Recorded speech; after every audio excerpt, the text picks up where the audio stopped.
السلام علیکم ورحمۃ اللہ وبرکاتہ۔ تمام تعریفیں اللہ رب العزت کی ذات کے لیے، درود و سلام نبی رحمت شفیع امت صلی اللہ علیہ وآلہ وسلم کی بارگاہ کے اندر میں آپ تمام دوستوں کو اپنے اسلامک چینل میں خوش آمدید کہتا ہوں،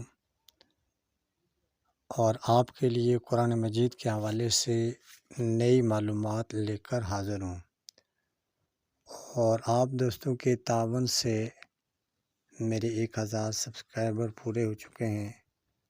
میں آپ کا دل سے شکریہ ادا کرتا ہوں، اور امید ہے کہ مزید دوست ہماری اس قرآن معلومات کو پسند کریں گے، اور ہماری معلومات حاصل کرنے کے لیے ہمارے اس چینل کو ضرور سبسکرائب کریں گے۔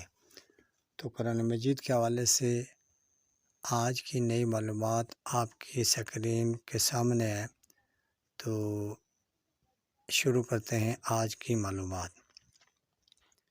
سورۃ الحدید نبی اکرم صلی اللہ علیہ وآلہ وسلم کے قلب اطہر پر مدینہ منورہ میں نازل ہوئی۔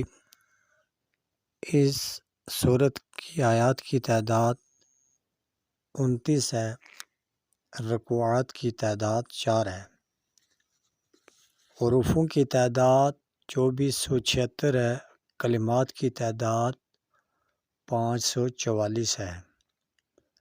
نزولی اعتبار سے اس سورت کا نمبر 94 ہے، تلاوت کے اعتبار سے اس کا نمبر 57 ہے۔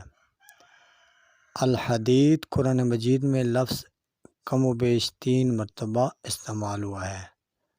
تو دوستو، آپ کو یہ معلومات کیسی لگی کامنٹ باکس میں بتائیں۔